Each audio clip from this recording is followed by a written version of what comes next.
Welcome to The Kingstonian, a podcast that profiles people who are passionate about what they do for a living, what organization they belong to, or the community they are a part of. Here is your host, Dave Cunningham.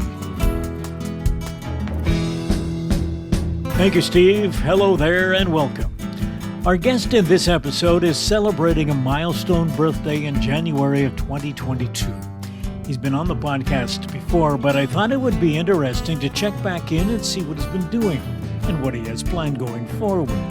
The man has a lot of stories. His high school band playing to his teachers in a bar in Quebec, recording a single that sold over 3 million copies worldwide, performing solo in English in a bar in Switzerland, and being invited back.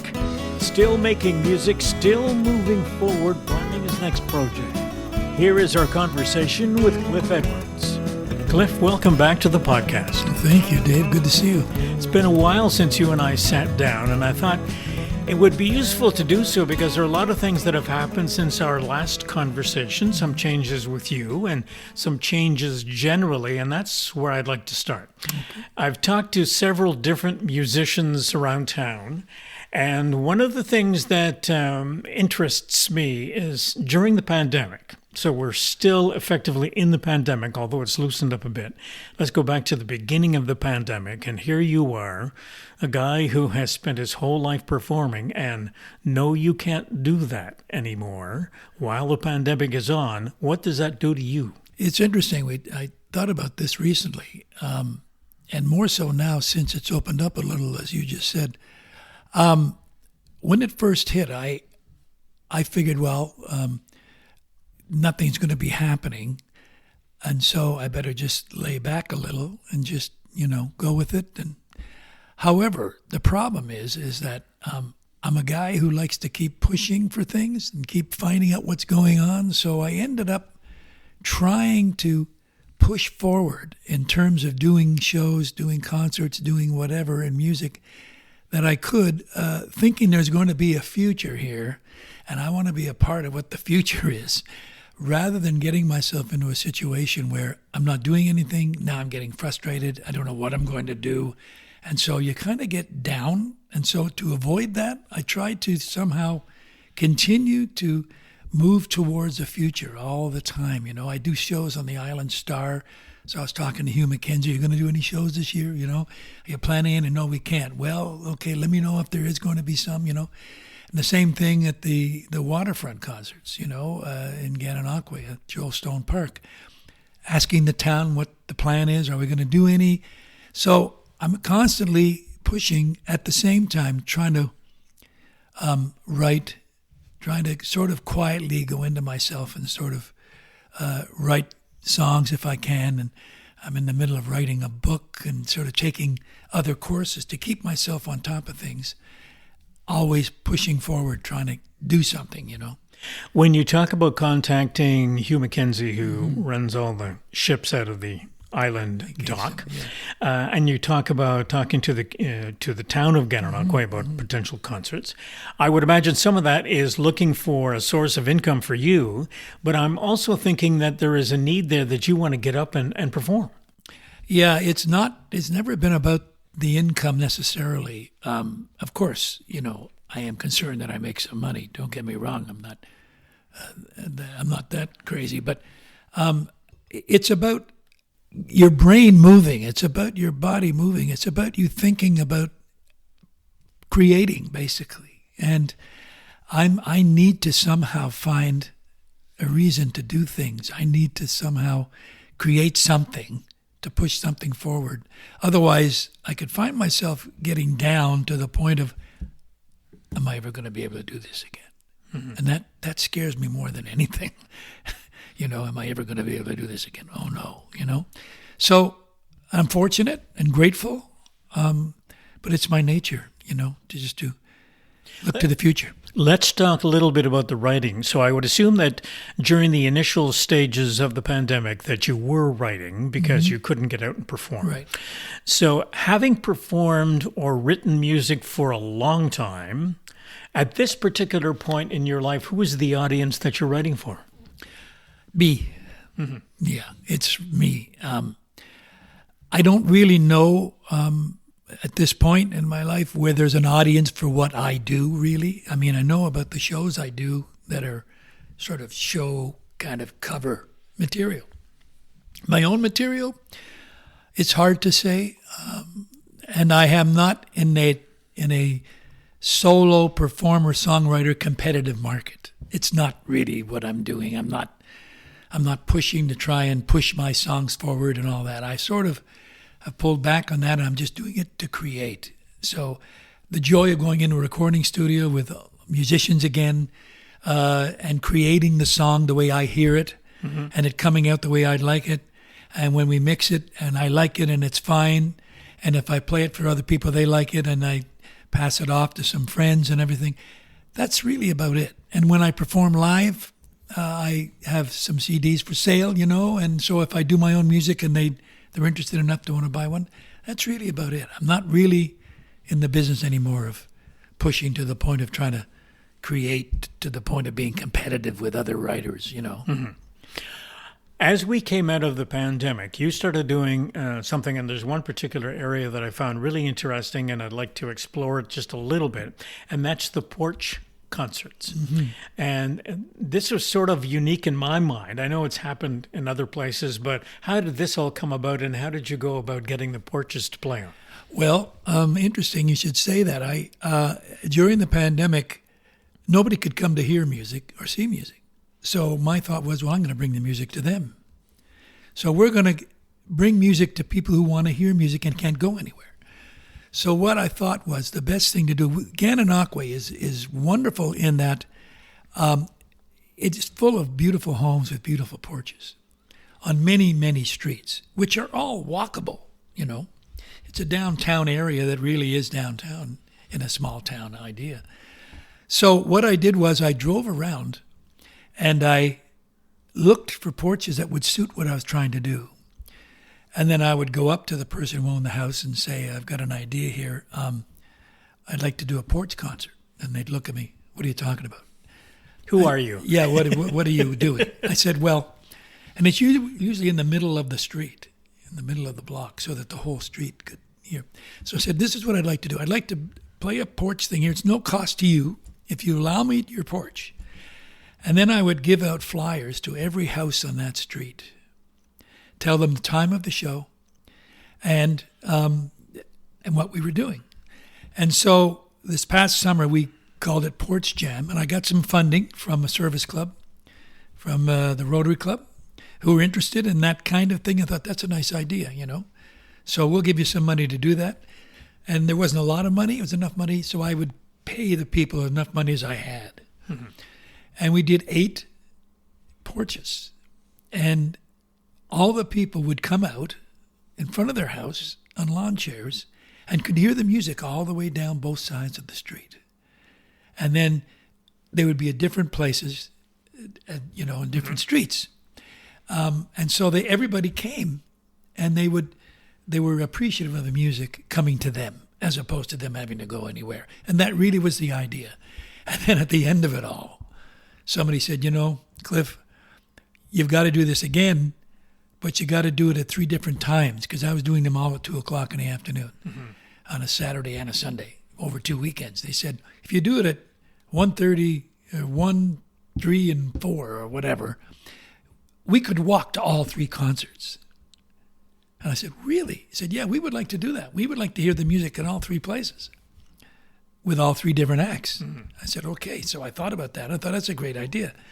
So it was a positive thing. Now that is a time during COVID. We're in a different world now. Yeah.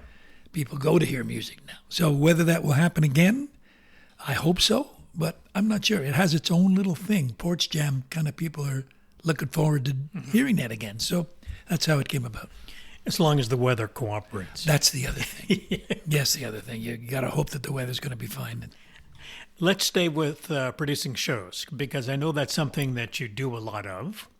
And most of the time you're doing them here in Gananoque. And I don't know, I call them concept shows, where you put together a plan. And let's use one as an example, one that you did in November in at the Legion Hall in Gananoque. It was a tribute to Johnny Cash and June Carter Cash, and there was you and Tegan McLaren who sang the June Carter Cash parts. Right. And then you had Bernie Smith who played guitar and sang a song or two, and Noah St. Amand, who was the bass player. Yeah.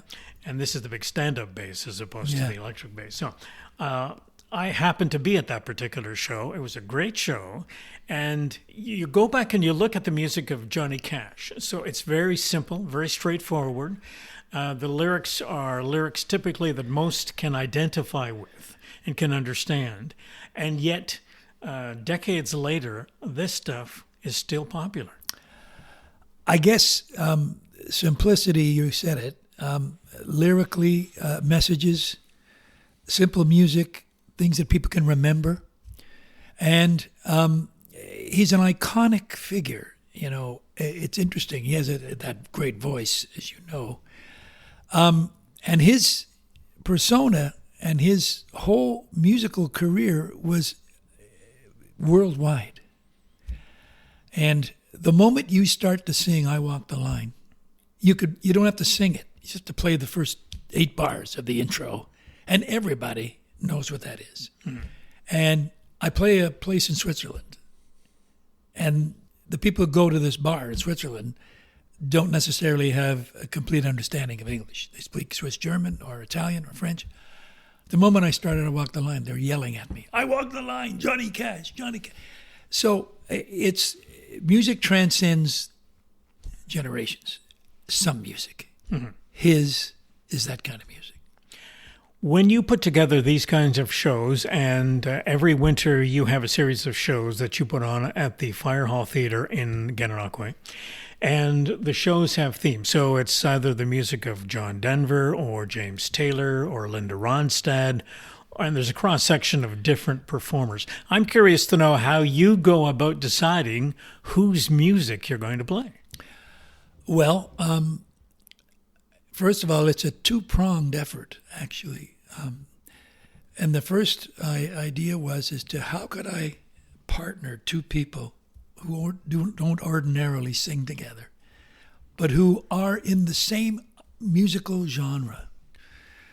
And who could I use to come up with an idea? Because there are certain artists that I can sing fairly, I'm fairly okay with. Kenny Rogers, John Denver, some Glenn Campbell, some, Johnny Cash, where I'm comfortable in singing. The big question comes, who can partner with me to offer not just that, but another kind of music that fits the concept? So one of the biggest shows we had was Kenny and Shania, Kenny Rogers and Shania Twain. They never played together. But the same people who come to hear Kenny Rogers also love Shania Twain, And so that's where the concept comes from. So you don't become, you're not trying to imitate. I'm not trying to be Johnny Cash or John Denver or any of those, Kenny Rogers. You pay homage to the music. And the people that I ask to join me on the female side are the same thing. They don't sound like those people, but they love those songs. And it doesn't matter. The people don't want you to look like or sound like. They want you to respect the music. And so that's how the concept was born. Now, did you go about and talk to people, potential audience members, and say, who would you like to see me put together in terms of a musical? Or this is just something you thought up off the top of your head? Yeah, it's just something that I sit down with and I come up with ideas that I think would work. And then I create a series of shows called the Cabaret Music Series, recognizing that the audience that we're performing for are older in most cases, and that I have to be respectful of those audience tastes. And so I create these shows with that in mind. And strangely enough, what happens is on the Island Star boat, I do some of those shows there too. And some of those shows are tour group oriented. I mean, the tour groups come to book those boats, and they are mostly seniors who travel. So those shows work also For them. for them. And so that's made this whole thing have longevity. It's given me a reason to kind of continue doing them. The only thing is you kind of run out of ideas at times, Good grief. I've done this will be my 10th year coming up 10 years. of doing these cabaret shows. And I look them all up and I go, oh yeah, gee, what am I going to do now, So it's a constant thing of new ideas and trying to create. Now, I don't do all the shows in the cabaret series myself. I do maybe 3 out of the 5 that I'm in. The other 2, I come up with ideas that maybe someone else would like to be interested in, So that's what I enjoy doing as well, to offer an idea and see if they would grab onto it. And they would book the people. What makes these things successful, in my view, is the fact that people, A, like the music that you are singing, but B, they are amazed, not amazed is the wrong word, but they are impressed with the musicianship of the people who are on stage, and all of them typically are local. Yep. So you go out and you recruit musicians. To me, that would be an exercise that would be a little fraught with, okay, who am I going to book this time around without offending so-and-so? And I don't know how you handle that part of it. I've had that problem myself, mostly. I haven't had a big issue with the other people on the receiving end. I've had to deal with that in my own way, to not offend, as you suggest, that possibility. And I think everybody knows after this amount of time, the same people can't be in every show. Also, the same people don't want to be in every show. They've either got other bookings or it's not their kind of music they want to play. So what I do is I try to diversify enough so that people I haven't used in this show, I'm going to ask if they could be in this particular show. And what happens is, because people want to play and want to sing, they usually say, yes, I'm interested in that because I like that kind of music, and they learn stuff. And that's been I'm very grateful for that, and it's been a wonderful experience for me because I've been lucky enough to have some very talented people, as you mentioned. And we have amazing talent in this region. It's just unbelievable. A lot of the people who were in Toronto doing in the days of recording and days of performing all retired towards this area.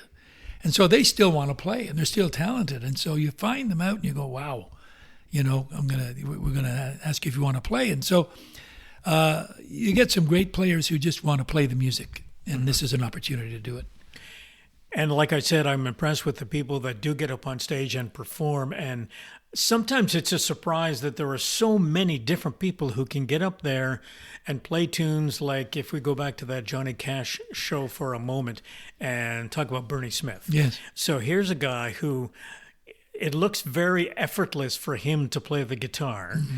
He rarely, and this is a guy who, meaning me, who tried to learn how to play the bass guitar and wasn't successful.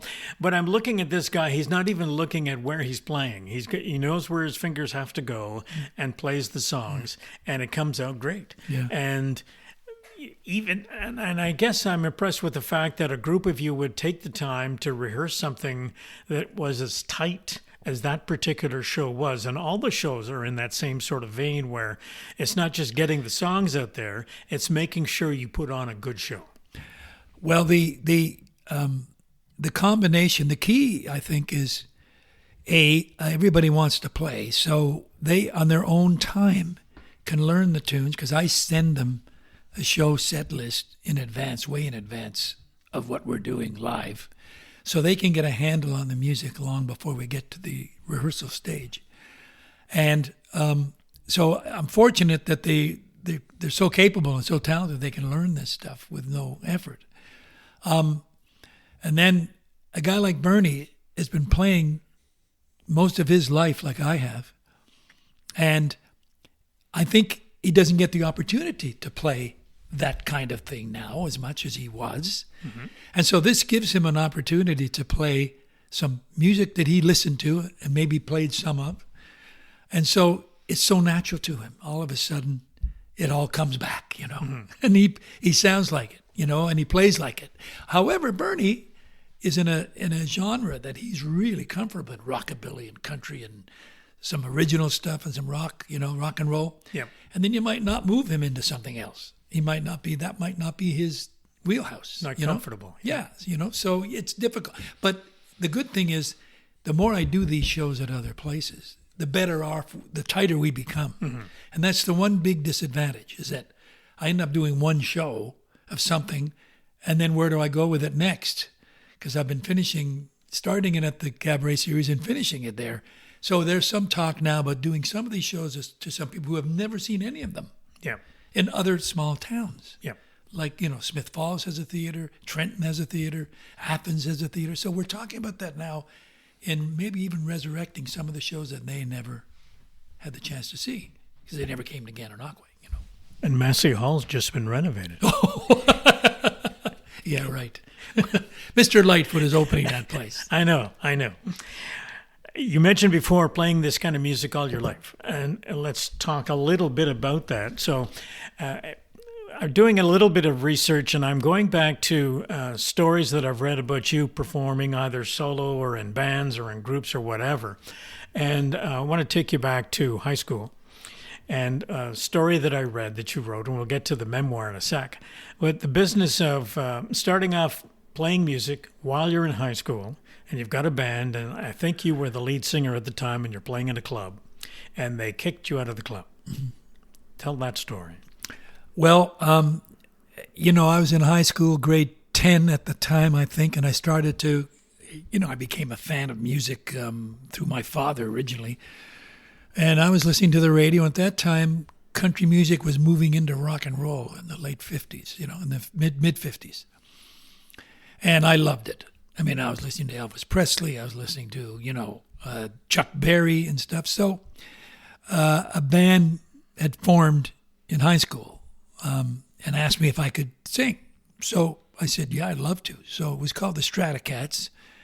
And suddenly we were playing as a band, and there was 4 of us, and then I wasn't playing guitar at all, and then the guitar player, Daryl, said, we could use like a rhythm guitar, What could you learn the guitar? And I said, yeah.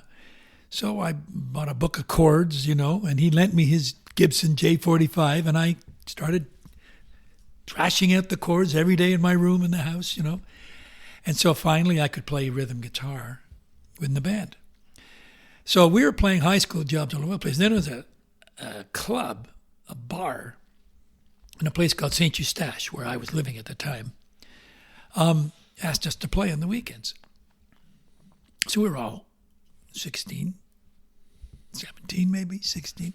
So we were playing the bar, and it was building a following. We were playing this old rockabilly stuff. And so we noticed that some teachers were actually coming to the bar. It caused me some difficulties because after about the 3rd week, I got a call from the principal of the high school to come down to the office. And he said, Cliff, we got a little issue here. You're in a band, right? The Stratocats, the high school band that you play here for our dancers and stuff? Yeah. You're playing in this bar in St. Eustache, the Hotel St. Eustache, yeah. We got a problem with that. Number 1, you're underage. And number 2, the teachers are going to hear you, and they're drinking. So students who are there or you can see them drinking, and you're playing, and you're underage. Can you stop this now, please? Oh, I see. Okay. Teachers didn't want to embarrass themselves. That's right. You, yeah? So I thought, okay, all right, I'd better just forget this. So we finished our job at that hotel quite quickly. Guys, we can't do this anymore. We're going to be in trouble. Several years later, you move along and you are part of the Bells. And the Bells had a streak going where they were very successful with a couple of different tunes that reached the top of the charts. And at one particular point, you came into contact with a lady named Rosalie Tremblay. And for those people who may not be aware of who she was a music director at radio station CKLW in Windsor. And a lot of folks who listen to radio would have that particular station on their dial quite often.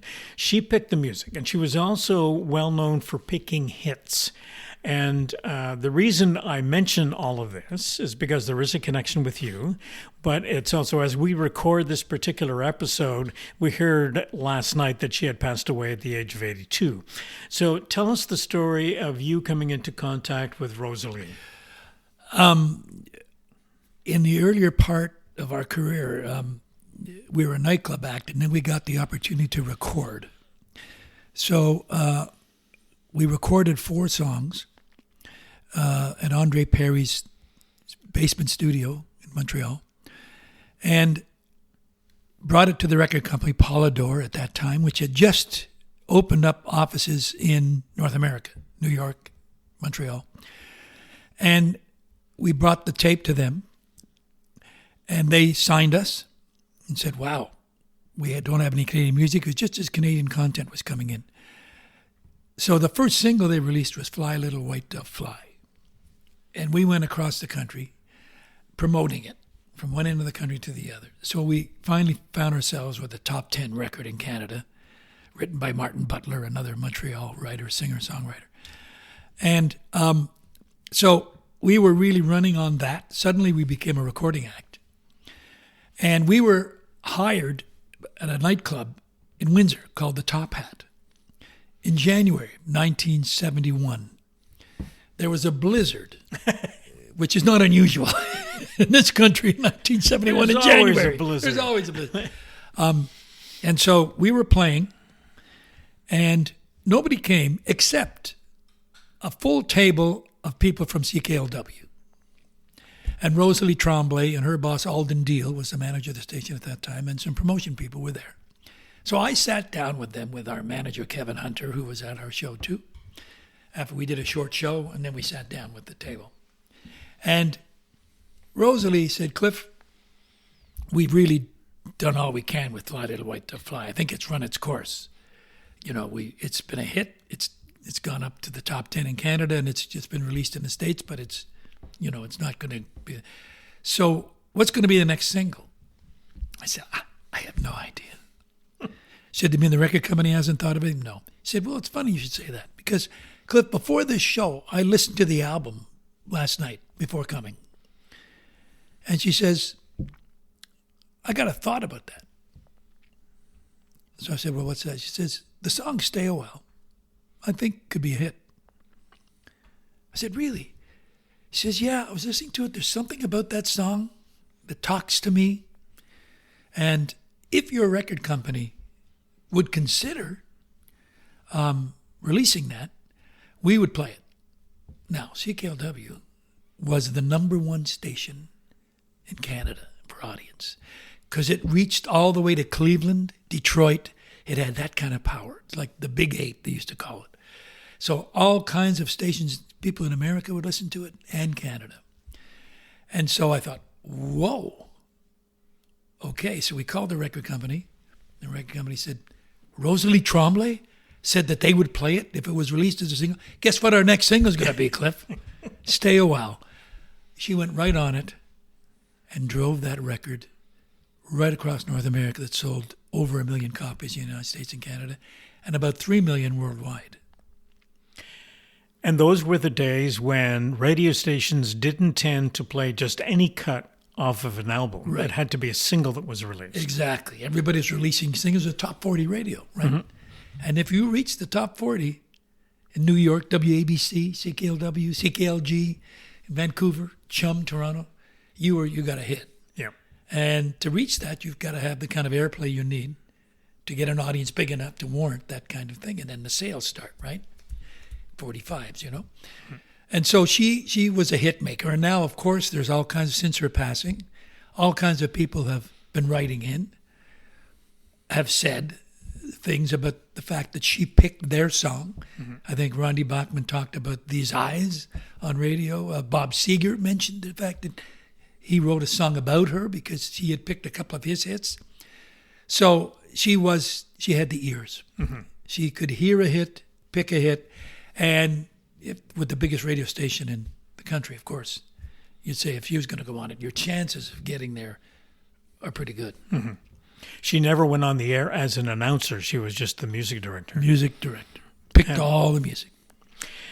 Now, we've talked about a couple of different stories, and that leads me into my next little section here, and that's the business of you writing a memoir. And that's something that you've sat down and started to do, and you have done it in terms of little short stories about what you've experienced, not just musical stuff, but just what your life has been like from almost day one to now. Mm-hmm. And so where are we in the book? How many pages have we written so far? I don't know about pages. They're mostly chapters, Mm-hmm. And they're triggers that I've put down over the time during the pandemic of things that happened to me over my lifetime. And so how would these triggers start a story? So these triggers gave me a chance to start to think back as how I was feeling at the moment, what was happening to me. And each story has its own little intro and extra. They're self-contained stories, It's short stories. And even when we get into the music side, it's not about the success or not success of the band. It's about how I was feeling at the moment during these times. So it's more of a personal approach to the memoir. It isn't about the Stratocats or about the bells. It's about my experiences during those times. So it gives a different perspective from me and how I was feeling at the moment and what was happening to me personally. It might not have been happening to anybody else in the band. It's just what I was experiencing, So I've done 15 chapters, 15 stories. Let's not call them chapters. Mm-hmm. 15 short stories. And I'm going to continue until a point comes where I think that side ends. And I think, Dave, to tell you the truth, it will probably be when I've stopped playing music and started another career, mm-hmm. which is what happened to me when I went back to school, where you and I met. When I went to Loyalist College as a day student when I was 43 years old. So I think I'd like to go to that point. Mm-hmm. And then if there is another book, probably not, I don't know. I might go from there to now, which has taken on a whole different route. But the stories are different and my experiences are different. And so we'll see. But that's what I'd like to do. You mentioned before the business of going to Switzerland, which is a place that you visit on a regular basis, yes. once a year. And you have friends that you have met there, and you have performed in a club in that particular location. And I can recall the story you told me about going to a particular club to celebrate the birthday of an individual. And then there was a stage there and you had your guitar. I don't know why you would be traveling with your guitar unless you figured you were going to get up on stage and do something with it. But you asked the guy who owned the bar if you could get up on stage. And here you are in a country that does not speak a lot of English, getting up singing in English only, because you don't sing in other languages, no. I would guess. No. But a lot, like you say, a lot of the songs people recognize because they were familiar to them. But that's something that you continue to do almost every time you go there. Well, my partner Brigitte is Swiss, so I had the great opportunity to go and visit her family in Switzerland. And her sister's husband, Peter, was having a 50th birthday party. So I do travel with a guitar, particularly when I go to a place like Switzerland, just because I want to play, and if there is music around, and so we take it in case, because her family knows that I play music, So we got there, and her sister's husband was having a 50th birthday party, and we were going to have the party at this club, at this bar. It's called the Penny Farthing, interestingly enough. And so I said to Tim, I'd like to play. Can you mind if I play? So I talked to the bar owner, and he said, well, sure. We got a we'll create a little stage there. We got a speaker. If you're not, you can. So my partner's sister rented a sound system to make sure we had for the party.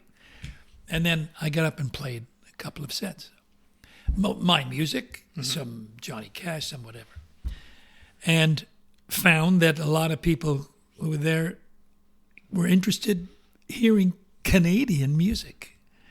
To them, Canadian, North American is kind of, to them, different kind of music than they're used to listening to, right? Yeah.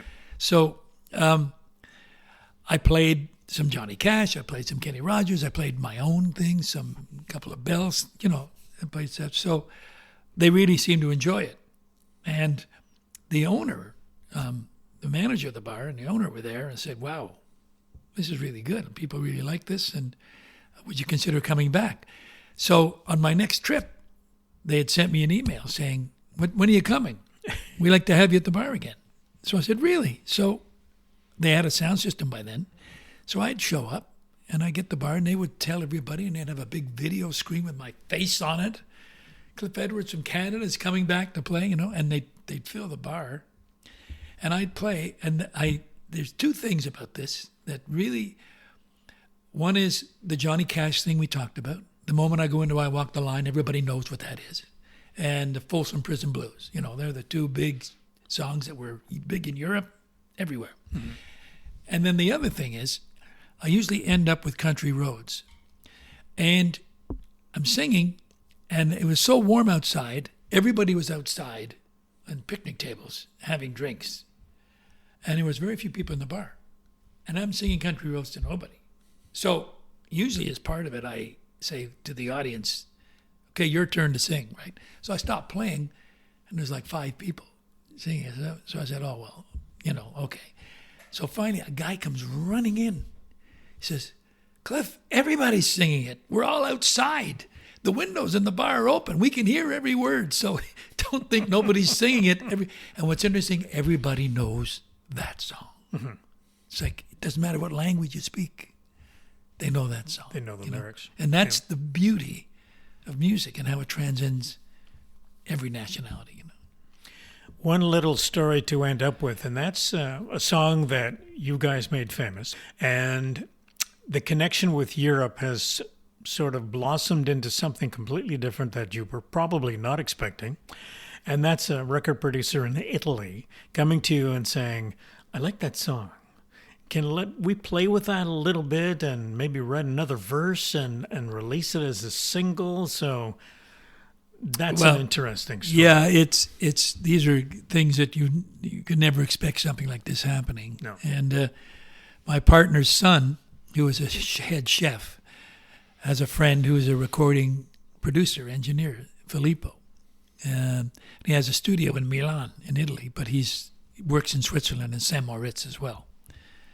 So it just so happened that Ivan, who is my partner's son, was playing some of my music, and he heard Fly Little White Dove Fly. Well, Filippo got all excited and said, oh my goodness, this song, I love this song.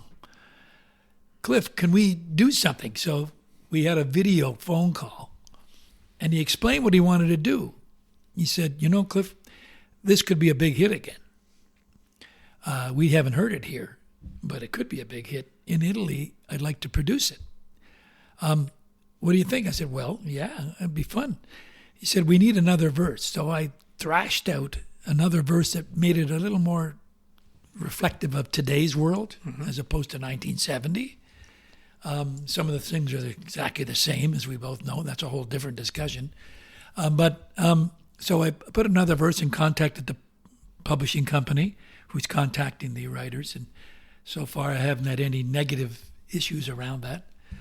And so the idea was I recorded my voice with a whole song here and my guitar on a separate track and my voice on a separate track.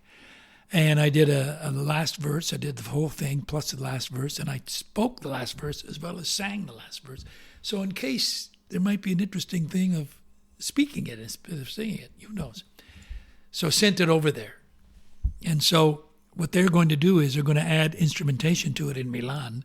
And the plan is to release this in Italy first in the summer of 2022 as a summer hit. We'll see. We'll see.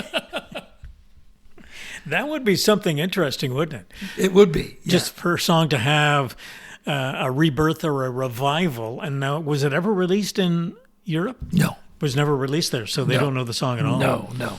So that would be interesting. Yeah. You may have to go on tour. Yeah, let's try that. So start working on the wardrobe. Oh, yeah, right, yeah.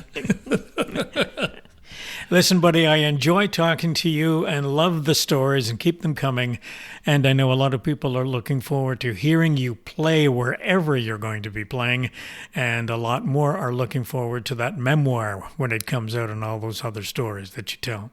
Thanks for your time today. I appreciate it. Thank you, Dave. Much appreciated. Thank you for asking me. Our thanks again to our guest, Cliff Edwards. Hope you had a great birthday. If you want to keep up with his performance dates, check out his Facebook page. This episode was recorded in person in late November 2021. The theme music for the podcast is Stasis Oasis, written and performed by Kingston musician Tim Aylesworth.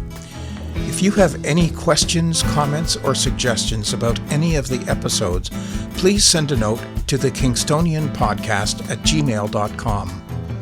For details on upcoming guests, follow us on Facebook. The Kingstonian Podcast is hosted by Dave Cunningham and produced in Kingston, Ontario, Canada.